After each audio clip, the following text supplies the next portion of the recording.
Hello and welcome to Merlin's Manor. Today I'm going to be giving my thoughts on the latest game in the Span family of games, Finspan, which is designed by David Gordon and Michael O'Connell and published by Stonemaier Games.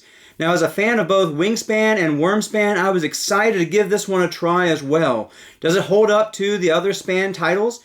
Is it different enough to stand out on its own? Well, stick with me to find out my thoughts on this game, both by its own standalone merits as well as how it compares to its predecessors. Before we get into my thoughts on the game, I am going to give a brief gameplay overview. If you want a full how to play for this game, be sure to check out the link in the description below or at the end of this video. In Finspan, you'll have 6 actions each round, and with each action you'll do one of 2 actions. Either play a fish into your tableau, or perform a dive action going down one of the 3 columns on your board, gaining various benefits. To play a fish, you must pay the cost in the top left corner of the card, and play the fish at a depth that it can be played in, as indicated on the left side. And sometimes in the required column if the right side has a colored banner on it. Then you will perform any when played abilities on the right side. Fish may instead have a when activated ability which you will activate when performing a dive action in the column the fish is played in, or endgame points or abilities which will take place at the end of the game. If you choose to perform the dive action, then you will pick a column and move your diver down, performing the listed action for each section, if you have at least one fish in that section. Fish printed on the board also count for this, and performing any when activated abilities as you pass over them. It is voluntary to activate those abilities, but keep in mind that any all players abilities will allow your opponents to activate them even if you choose not to activate the ability for yourself. When the diver reaches the bottom, if it is your first diver in that column for the round, you will get the benefit at the bottom and then cover that benefit with your diver. You won't be able to gain that final benefit for the rest of the round. The left column's benefits focus on getting you cards, including the bottom benefit allowing you to gain 1 card back from your own personal discard pile. The middle column focuses on adding eggs to your fish. Each fish can support exactly 1 egg. The right column focuses on hatching eggs into young and moving young and schools around on your board. If you have 3 young on a space, then they become a school, which is worth 6 points at the end of the game. At the end of rounds 1 through 3, you will score for end round and end week goals, and at the end of round 4, you will activate end game powers and then score end game points, and then go into final scoring where you'll score points on your fish, 1 point per consumed or covered fish, 1 point per young or egg, and 6 points per school. A few things to note: your board starts with 3 fish to help get your engine going, but those fish have no point value to them. Some fish require you to cover up another fish in order to play them, while others will allow you to tuck fish as part of a when played or when activated power. But you can always cover up fish on your board, both the printed fish and cards, with any fish as long as the size of the fish on top is bigger than the fish being covered or tucked. It does not require a consume ability to cover a fish. Again, this is not a full how to play, but just a gist of how the game plays. Now let's get into the game review itself, starting with art and components. Now I have the upgraded deluxe components for this game, but for this review I'm going to start out by going over the standard components and then giving my thoughts on the deluxe components as well. For the most part, the components that come with the game are basic cardboard. One nice feature is that the eggs and the young are on the same, and so you can easily convert from an egg to a young just by flipping over the token. In fact, even though I have the upgraded components, I prefer to use the standard egg or young tokens for the Nautoma in the solo mode because of how it speeds things up to just flip the tokens instead of replacing them. The cards themselves are high quality linen cards that we have come to expect from Stonemaier Games. The game also comes with large player aids for each player, going over the various symbols in the game as well as the anatomy of the fish cards on the other side. One neat Easter egg is the back of the player boards has a world map when you combine all the boards together. One negative I have for the components is a lack of way to track end round scoring outside of literally using the score pad to write things down, which I feel takes you a bit out of the game, plus makes using a score pad necessary when otherwise you could probably add up all your points without one. It would have been nice to provide something to track round scoring so as not to have to break out a score pad mid-game, but this is a minor nitpick. Before we talk about the art in the game, let's go into the deluxe components.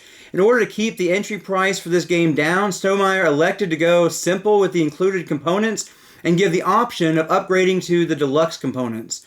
I personally think the components are well worth the upgrade, as the wooden tokens are very nice and the squishy eggs feel great and are just a fun addition to the game. Now, they're not quite as squishy as the Everdell berries like I expected them to be, but they're still a very nice addition. Of course, these upgrades are not necessary, but they add a little something extra to the table presence. As far as the art in the game goes, the boards look great and have great functionality mixed in with how the art draws you in and fits thematically. The fish on the cards look great as well. Also, I found the iconography throughout the game to be easy to learn and typically intuitive. Plus, you have the player aids to help you in interpreting the symbols. Overall, art and components are a positive for Finspan, keeping in mind that overall the components themselves are basic unless you upgrade to the deluxe components. Now let's get into the ease of play. This game is billed as the least complex of the Span games. I personally do not find Wingspan very complex either, and have billed it as a game suitable for those who are new to the hobby or prefer a low complexity game, while Wyrmspan has a bit more complexity than either of these games.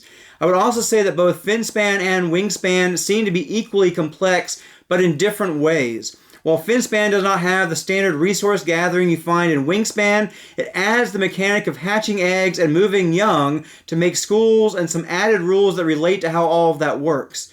Also, the way Finspan is explained in the rules as having 2 types of actions makes it seem a little less complex than Wingspan's 4 types of actions, but in reality they both have 4 types of actions, or 2 types of actions if you want to think of it in the new way of thinking about things. It's really just simplifying things down a bit on the front end. Finspan also has you interacting with your discard pile, which adds a little more complexity in gameplay, but not really adding to a rules complexity.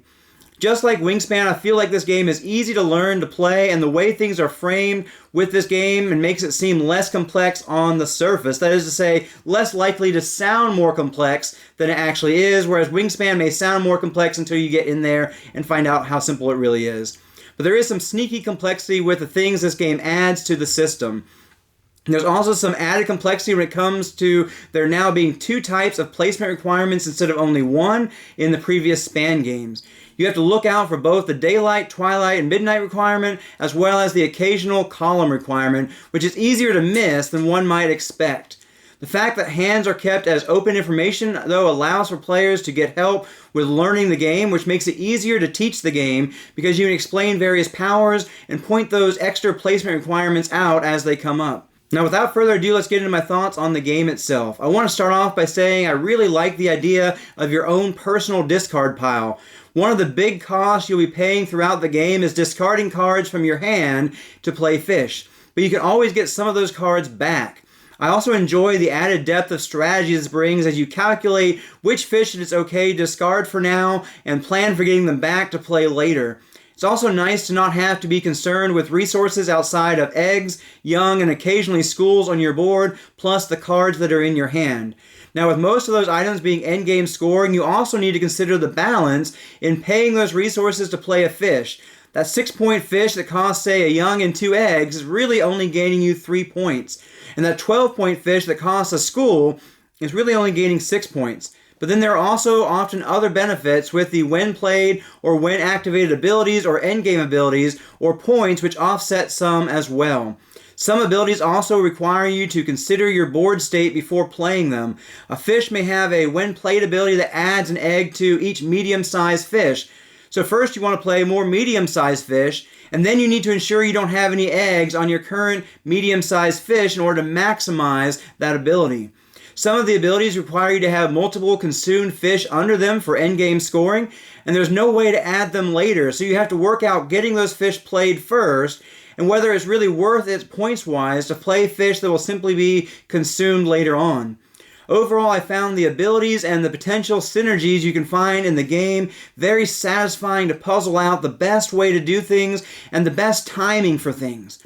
I also like that some abilities can combo together nicely, as one time I was able to make sure I had the proper resources to pull off playing 3 fish in a single turn because the first 2 had when played abilities of playing another fish. Similarly, satisfying combos can be pulled off at the end of the game with endgame abilities, and doing them in the right order can lead to spending eggs and or young to then get those resources back for endgame scoring with another ability. I'm personally a little underwhelmed, though, by the schools mechanic, mainly because it seems more worthwhile than it actually is in practice. It really can become bait for less experienced players to focus on schools too much. 6 points per school sounds great until you math it out and realize you're only gaining 3 points from what you already had with 3 young on your board. And that if you focus too hard on making those schools, you could be spending more actions than they are worth and gaining eggs than hatching eggs and moving young. It can be a great source of points when done more incidentally, or perhaps just if you have a great engine focused around gaining eggs, hatching eggs, and moving young through extra when activated abilities, or when a round goal for schools is involved to add extra points there. I also feel like this game puts a greater emphasis on playing fish in general than Wingspan did on playing birds, because opportunities to gain points through fish is stronger than gaining points through running engines in this game, whereas Wingspan often had powerful point-gaining engines that often could become the focus mid to late game. Finspan also seems to have a bigger emphasis on one-time abilities such as when played or endgame abilities over the when activated powers. The biggest part of the engine building in Finspan is found in quickly making sure you have a fish in each section that you plan on diving through so that you can maximize your dives that way, and thus get more of what you need to play more fish. I find this different emphasis in engine building a refreshing change of pace over Wingspan and Wyrmspan. Not better or worse, just different, which also gives Finspan a bit of its own place in this series, as does the school mechanism, even though I don't find that particular mechanism as satisfying. There are also when played and when activated all players abilities that cause you to second guess whether you should play them because you don't want to give things to other players, but that is very well balanced by lowering the resources to points ratio for those cards, having really cheap to play cards with those abilities that are worth small points, or decent scoring point fish that still cost less than other cards of the same point value to play. Plus, if you can ensure that you are benefiting more from them than your opponents are, then of course it works out to play them anyway. The fact that cards are all public information could also lead players to try to plan around the all players' abilities of others to hopefully take advantage of them when they play that fish or when they activate that fish. You see another player has a fish that will place an egg on all fish in the middle column, you might try to play more fish in there and or keep those fish clear of eggs and place eggs instead on other fish. All this adds some subtle, friendly interaction in a game that otherwise can become just focusing on your own personal board the entire game, especially now that there's no shared market of cards for this game. The end of week goals can be played either competitively or just where you get points per item meeting the condition. There are simple goals on side A of the board for your first game, and then you can go do random goals on side B. But make sure that you're using the right goals for the right week. 1, 2, or 3 lines on the goal cards depending on the week that they are meant for. Some have gotten this mixed up a little bit. This adds some variability to the game. I enjoy the added challenge of planning around these goals. An especially interesting challenge was the time that one goal wanted tokens on fish, and then the next one wanted no tokens on fish. Some also give added motivation for creating schools. Others give additional things to look out for, such as tags on fish. All of the goals are pretty easy to understand, but added a layer of strategy to the game, similar to the way Wingspan and Wyrmspan's end round goals did, but they seem to be overall simpler goals. The solo mode is very simple to run. You just flip a card, the Natoma will either gain a fish card for endgame points or do some conversion of young into schools and eggs into young and gain eggs. The Natoma will also either gain a diver towards the end of the week goal or lose one, which will add to a base number that you will find on a card to determine how many towards the goal Natoma has. You and Natoma will not compete for added points for most towards goals unless playing on the highest difficulty. You will receive benefits whenever it gains a card with an all players ability, and you will have to give it 4 eggs when you play an all players card, or 1 egg for when activating all players' abilities in a column that you are activating. So it gives you some of that tension from playing those cards in a multiplayer game in the solo game. The solo mode has 5 levels of difficulty for the standard game, which simply changes the points everything is worth to make Notama able to score higher points as you increase the difficulty. There's also a calm versus stormy side for how many the Notama starts with towards scoring those end round points. The game also has a ravel mode, which basically adds one more opportunity for the Notama to score points based on your board, and that can be tweaked from 2 to 4 points per card that applies on your board, while a certain area subtracts points from what Notama would gain through this process. This basically gives you an additional thing to think about and may adjust your play a bit to limit extra points for Notama.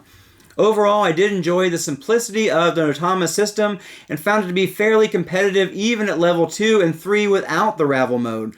The other night I barely won on level 3 with Ravel mode, giving 3 points per fish in my middle column. Levels 4 and 5 seem like they would be very difficult to win and provide a great challenge, especially when you combine it with the Ravel mode. Now let's get into replayability. Between the various week goals, 18 plus the 3 that are printed on the board, and the 135 fish cards, which will provide different strategies depending on what comes up and what comes up together, there's a decent level of replayability in this game. Certainly not as much replayability as Wingspan and Wyrmspan provide. While I think it won't take long to experience all of the fish in the game, figuring out different synergies depending on what comes out together in any given game will provide enough replayability to me. If you want a game with more replayability within this family of games, then I would say go with Wingspan, especially with all of its expansions, or Wyrmspan, both having more cards as well as more things combining in each game for added combinations of variation. Now let's talk about the theme for a moment. Wingspan was great for bird lovers and even got many people interested in birds. I feel like Finspan can have a similar effect for this theme for fish. I did feel like the theme comes through less in the card abilities than it did for Wingspan and the various bird powers. A lot of the powers outside of the consume powers in Finspan seem to be more mechanically focused than thematic. Of course, it could just be that I'm missing the thematic ties there. The board itself with the dive actions adds a little bit of theme to the game as you are thematically discovering various things as you dive deeper into the ocean. Also, the locations where you can put your fish is thematically tied, of course, to the depths where those fish are found. It is also fun to read about all the fish, to learn more about the fish that populate our oceans, as each one has a little bit of flavor text on it.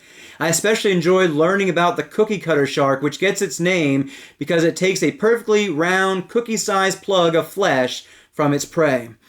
I've also already found some favorite fish to see, both from their look and from the mechanics. Now let's get into my final thoughts for Finspan.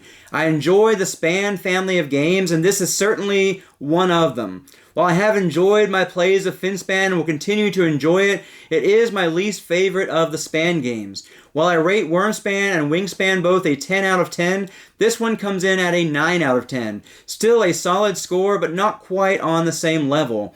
I almost wanted to give this one a 9.5. I do feel like with the right expansion, it could bump this one up to a 9.5, with the expansion similar to how Parks with Nightfall increased for me. My ordering of the Span games is Wyrmspan, followed closely by Wingspan, and then Finspan. I do feel this game stands out on its own and adds something to the Spaniverse, which makes it worthwhile to have alongside the others. There are new mechanics brought in through the school system, as well as the interesting way of interacting with your own personal discard pile, which I really enjoyed.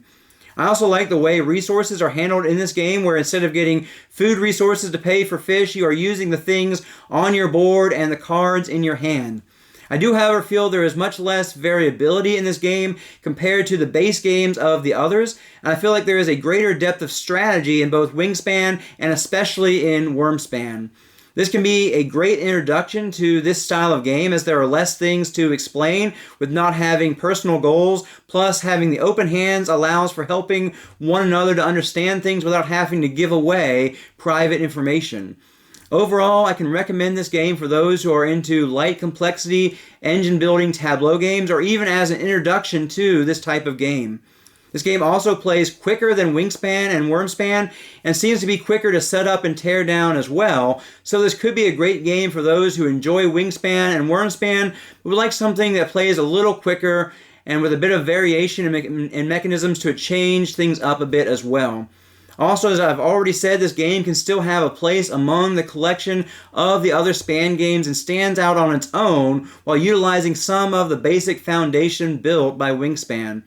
And while I rate this one lower than the others, I could easily see others gravitating more towards this game, and hopefully replayability will grow with future expansions, as I can already see areas where they can expand to more utilize tags, as well as to more utilize the top and bottom rows of the player board.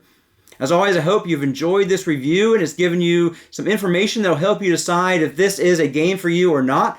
I also encourage you to check out my solo how to play and playthrough here, which will also be helpful for learning how to play Finspan multiplayer as well. As always, I hope you have a great week and keep on gaming.